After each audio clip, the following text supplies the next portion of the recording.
नमस्कार। झारखंड की दशा व दिशा बदलने का आकांक्षी विधायक जयराम महतो की आवाज सदन में भी गूंजने लगी है।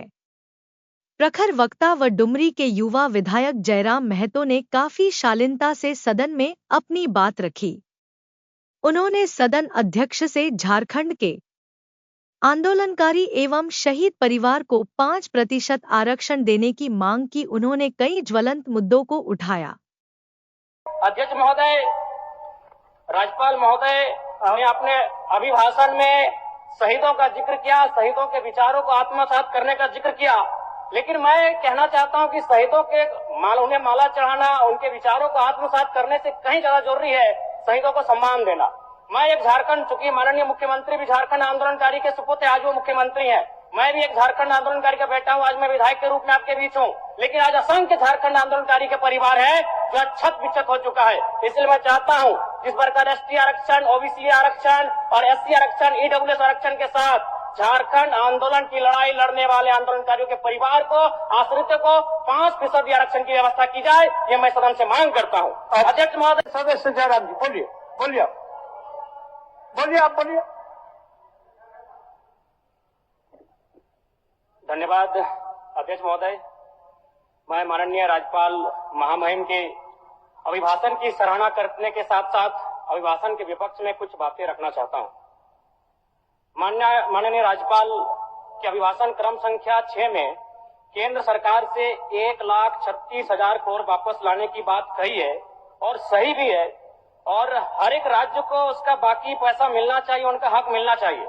लेकिन अध्यक्ष महोदय, मैं आपके माध्यम से सरकार से पूछना चाहता हूं कि राज्य के सभी बैंकों ने मिलकर 2019 से 2024 तक 5,55,018 करोड़ रुपए दूसरे राज्यों को भुगतान करने का कार्य किया है। बैंक में जो पैसा डिपॉजिट होता है वो दूसरे स्टेट को जाता है, और अगर अभी देखा जाए तो झारखंड का सीडी रेशियो मात्र 36% है, जबकि आप तुलनात्मक अध्ययन करें तो आंध्र प्रदेश का सीडी रेशियो 110 के आसपास होता है, तमिलनाडु का सीडी रेशियो 115 के आसपास होता है। और सबसे महत्वपूर्ण बात कि बैंकर समिति के अध्यक्ष माननीय मुख्यमंत्री होते हैं। अगर इस पैसे को हम लोग बचा के अपने राज्य में ले आते हैं तो लोन के माध्यम से यहाँ के युवा, यहाँ के महिलाओं को अगर निर्गत कराते हैं तो बहुत बड़ी समस्याओं का निदान होगा। इसलिए मैं चाहता हूँ कि सत्ता का ध्यान इस ओर आकृष्ट हो।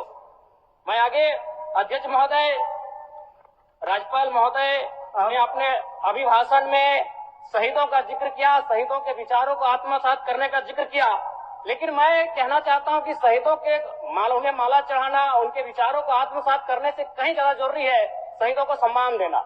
मैं एक झारखंड, चूंकि माननीय मुख्यमंत्री भी झारखंड आंदोलनकारी के सुपुत्र आज वो मुख्यमंत्री हैं, मैं भी एक झारखंड आंदोलनकारी का बेटा हूं। आज मैं विधायक के रूप में आपके बीच हूं, लेकिन आज असंख्य झारखंड आंदोलनकारी के परिवार है जो छत विच्छत हो चुका है। इसलिए मैं चाहता हूं जिस प्रकार एसटी आरक्षण, ओबीसी आरक्षण और एससी आरक्षण, ईडब्ल्यूएस आरक्षण के साथ झारखंड आंदोलन की लड़ाई लड़ने वाले आंदोलनकारियों के परिवार को, आश्रितों को 5% आरक्षण की व्यवस्था की जाए, ये मैं सदन से मांग करता हूं। अध्यक्ष महोदय, थोड़ा सा और समय लूंगा। अब हो गया जयराम, जब सरकार का उत्तर होना है अब सरकार, फिर बाद में फिर सेकंड पारी में मौका मिलेगा। मान्यवर 30 सेकंड, मान्यवर 30 सेकंड। चलिए बोल लीजिए।